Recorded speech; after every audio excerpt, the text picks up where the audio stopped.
Hello दोस्तों आज के वीडियो में हम लोग युग्मकोद्भिद का जो विकास होता है इस पर चर्चा करेंगे। इसको अंग्रेजी में डेवलपमेंट ऑफ मेल गैमेटोफाइट कहा जाता है। और दोस्तों यह जो डेवलपमेंट ऑफ मेल गैमेटोफाइट है यह बहुत ही ज़्यादा महत्वपूर्ण है और जो 12th के स्टूडेंट हैं उनके लिए तो और भी ज़्यादा महत्वपूर्ण है, क्योंकि इसके डेवलपमेंट की अवस्थाओं का जो डायग्राम है वो बोर्ड एग्जामिनेशन में अक्सर पूछ लेता है। तो इस वीडियो को देखने के बाद आपकी जो सारी समस्याएं हैं गैमेटोफाइट से संबंधित वो दूर हो जाएंगी। इसको ज़रा ध्यान से आप इसको सुने और देखें। तो स्टूडेंट्स, यह जो गैमेटोफाइट होता है या जो युग्मकोद्भिद होता है इसका निर्माण किससे होता है? पॉलन ग्रेन से होता है, परागकण से होता है। और परागकण क्या है? परागकण जो होता है, परागकण को पॉलन ग्रेन कहा जाता है, इसको इंग्लिश में पॉलन ग्रेन कहा जाता है। और फ्लावर का जो मेल रिप्रोडक्टिव पार्ट होता है जिसको एंड्रोसियम कहा जाता है। तो एंड्रोसियम की जो इकाई होती है उसको स्टेमेन कहा जाता है। और अगर एक स्टेमेन की संरचना को हम देखें तो स्टेमेन के दो हिस्से होते हैं। इसका जो एंटेरियर पार्ट होता है या जो अगला हिस्सा होता है उसको एंथर कहा जाता है, और इसका जो निचला पोर्शन होता है उसको फिलामेंट कहा जाता है। और जहाँ पर एंथर और फिलामेंट आपस में जुड़ते हैं उसको कनेक्टिव कहा जाता है। तो दोस्तों अब हम बात करते हैं एंथर के बारे में। तो आपको पता है कि जो एंथर होता है तो एंथर में स्पोरोजिनस टिश्यू पाया जाता है, और यह जो स्पोरोजिनस टिश्यू होता है तो इसकी जो कोशिकाएं होती हैं वह माइक्रोस्पोर मदर सेल के रूप में बिहेव करती हैं। माइक्रोस्पोर मदर सेल का मतलब क्या है कि मदर सेलें हैं, क्योंकि इन्हीं का विभाजन होगा, डिवीजन होगा, तो उससे माइक्रोस्पोर का निर्माण होगा। और स्पोरोजिनस टिश्यू में पाई जाने वाली प्रत्येक कोशिका के अंदर एक विशेषता होती है कि वह माइक्रोस्पोर मदर सेल के रूप में कार्य करती है या बिहेव करती है। और क्या होता है कि इन कोशिकाओं में जब मियोसिस सेल डिवीजन होता है तो उससे माइक्रोस्पोर टेट्राड का निर्माण होता है। अब यहाँ पर आप जरा ध्यान से सुने कि जो माइक्रोस्पोर मदर सेल है उसमें जो मियोसिस सेल डिवीजन हुआ, अर्धसूत्री कोशिका विभाजन हुआ, तो उसमें प्रत्येक कोशिका से 4 कोशिकाएं बनेंगी। इसीलिए इसको जो है माइक्रोस्पोर टेट्राड कहा जाता है। टेट्रा का मतलब होता है 4, क्योंकि एक कोशिका अर्धसूत्री विभाजन द्वारा विभाजित होकर के 4 माइक्रोस्पोर का निर्माण करती है, इसीलिए इसको माइक्रोस्पोर टेट्राड कहा जाता है। और इसमें प्रत्येक जो माइक्रोस्पोर होता है वह डेवलप होकर के मेल गैमेटोफाइट का निर्माण करता है। तो ये जो माइक्रोस्पोर है या जो पॉलन ग्रेन है इसकी संरचना जो होती है तो यह 2 मेम्ब्रेन से बना हुआ होता है। इसका जो बाहरी मेम्ब्रेन होता है उसको एक साइन कहा जाता है, और जो एक साइन होता है यह स्पोरोपोलिन का बना हुआ होता है। और इसकी विशेषता क्या होती है कि यह टेम्परेचर को सह सकता है, और जो है विभिन्न प्रकार के जो केमिकल्स होते हैं उसका असर इस पर नहीं होता है, कोई एंजाइम इसको डिजनरेट नहीं कर सकता है। और दोस्तों इसकी या पॉलन ग्रेन की जो दूसरी मेम्ब्रेन होती है, जो अंदर वाली मेम्ब्रेन होती है, वह इंटाइन कहलाती है। और यह जो इंटाइन होती है यह जो बाहरी मेम्ब्रेन होता है, एक्साइन होता है, उसकी तुलना में यह कठोर नहीं होती है।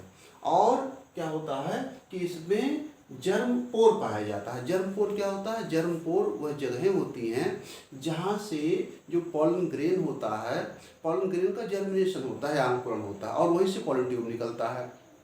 तो इस डायग्राम को देखिए, यहाँ पर जो पहला डायग्राम है इसमें दिखाया गया है कि जो पॉलन ग्रेन है उसका एक्साइन पोर्शन और इंटाइन पोर्शन, या एक्साइन मेम्ब्रेन और इंटाइन मेम्ब्रेन, और इसमें बीच में एक न्यूक्लियस है और यह साइटोप्लाज्म भरा हुआ है। तो यह जो पॉलन ग्रेन है, जो परागकण है, यह हैप्लॉइड स्ट्रक्चर होता है, अगुणित होता है। क्यों अगुणित होता है? क्योंकि इसका निर्माण अर्धसूत्री कोशिका विभाजन के द्वारा हुआ है। तो इस प्रकार से क्या होता है कि अब इसका जो न्यूक्लियस होता है या जो केंद्रक होता है वह डिवाइड होता है, और इस प्रकार से क्या होता है कि एक जो मेच्योर पॉलन ग्रेन है या जो माइक्रोस्पोर है उसमें दो कोशिकाएं होती हैं, और इसमें एक जो बड़ी कोशिका होती है उसको वेजिटेटिव सेल कहा जाता है, और जो छोटी कोशिका होती है उसको जनरेटिव सेल कहा जाता है। हम इसको ऐसे भी कह सकते हैं कि जो पॉलन ग्रेन है, जो परागकण है, जो ऑलरेडी हैप्लॉइड है और इसका जो न्यूक्लियस है वो भी हैप्लॉइड है, तो उसमें क्या होता है, उसमें जो डिवीजन होता है वो माइटोसिस सेल डिवीजन होता है, अर्थात इसका न्यूक्लियस दो समान भागों में टूट जाता है, और इस प्रकार से क्या होता है कि एक जो हिस्सा होता है उससे वेजिटेटिव सेल बनता है और दूसरे से जनरेटिव सेल बनता है। और इसके बाद क्या होता है कि जो जनरेटिव सेल होता है, फिर जो जनरेटिव सेल होता है फिर से उसमें विभाजन होता है, और जनरेटिव सेल विभाजित होकर के दो मेल गैमीट का निर्माण करती है। इस प्रकार से क्या हुआ कि यहाँ पर जो पॉलन ग्रेन है, जो परागकण है, वह 3 सेल्ड स्ट्रक्चर हो गया, उसमें 3 कोशिकाएं हो गई। कौन कौन सी हो गई? एक तो उसमें आपका जो वेजिटेटिव सेल है वह हो गया, इसको ट्यूब न्यूक्लियस भी कहा जाता है या इसको वेजिटेटिव न्यूक्लियस भी कहा जाता है।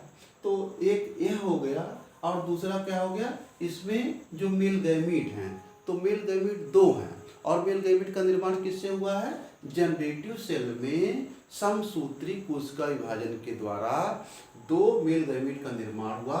इस प्रकार से जो पॉलन ग्रेन है वह यहाँ पर 3 सेल्ड स्ट्रक्चर हो गया, यहाँ पर 3 कोशिकाएं हो गई, एक इसमें वेजिटेटिव सेल हो गया और 2 क्या हो गए, मेल गैमीट हो गए। इसको डायग्राम में दिखाया गया है। और इसके बाद क्या होता है कि जो पॉलन ग्रेन का जो जर्म पोर होता है, जर्म पोर वह जगहें होती हैं जहाँ से क्या होता है कि पॉलन ग्रेन का जर्मिनेशन होता है, और यहीं से पॉलन ट्यूब विकसित होती है या पॉलन ट्यूब बाहर निकलती है।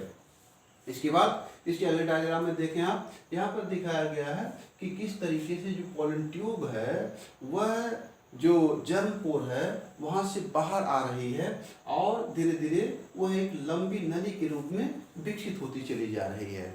और इस प्रकार से क्या होता है कि जब ये पॉलन ग्रेन का जो पॉलन ग्रेन से जो पॉलन ट्यूब बनता है, जब पूरा निर्माण इसका हो जाता है, तो इसमें क्या होता है कि आगे की ओर ट्यूब न्यूक्लियस होता है या जिसको वेजिटेटिव न्यूक्लियस कहा जाता है वह होता है, और इसके पीछे क्या होते हैं, 2 मेल गैमीट होते हैं। और दोस्तों यह काम कहाँ पर होता है? यह काम फ्लावर का जो फीमेल रिप्रोडक्टिव पार्ट होता है, जिसकी इकाई को पिसिटिल या कार्पेल कहा जाता है, तो स्टिग्मा पर यह कार्य होता है। और क्या होता है कि पॉलन ट्यूब जो है यह धीरे धीरे बड़ी होती चली जाती है, और यह फ्लावर का जो फीमेल रिप्रोडक्टिव ऑर्गन्स होता है जिसको गाइनोसियम बोलते हैं, और इसकी इकाई को पिस्टिल या कार्पेल कहा जाता है। तो यह स्टिग्मा, स्टाइल और ओवरी से होता हुआ ओव्यूल में आता है, और इसके बाद क्या होता है कि जो ओव्यूल का जो स्ट्रक्चर होता है उसमें क्या होता है, एक एम्ब्रियो सैक होता है, और वहाँ पर क्या होता है कि एग सेल होता है। तो यह जो मेल गैमीट है यह जा करके फर्टिलाइजेशन की क्रिया वहाँ पर करता है। तो मेल गैमीट 2 होते हैं तो फर्टिलाइजेशन की क्रिया 2 बार होती है। इस प्रकार से ये जो पॉलन ट्यूब है, पॉलन ट्यूब का काम क्या है? पॉलन ट्यूब का काम यह है कि यह मेल गैमीट को आगे जाने के लिए मार्ग देने का काम करती है, और यह जो फ्लावर का फीमेल रिप्रोडक्टिव पार्ट है स्टिग्मा स्टाइल से होती हुई ओवरी तक जाती है। ओवरी में ओव्यूल होता है, वहाँ पर एम्ब्रियो सैक होता है, एम्ब्रियो सैक में एग सेल होता है, और यह जा करके मेल गैमीट एग सेल से मिलता है, फर्टिलाइजेशन होता है, और जो दूसरा मेल गैमीट होता है यह जाकर के सेकेंडरी न्यूक्लियस से मिलता है, तो फर्टिलाइजेशन की क्रिया होती है। 2 बार फर्टिलाइजेशन होता है, इसलिए इसको डबल फर्टिलाइजेशन कहा जाता है, या इसको दोहरा निषेचन कहा जाता है। तो अब जो है इसके आगे हम फिर जो अगले वीडियो में बात करेंगे।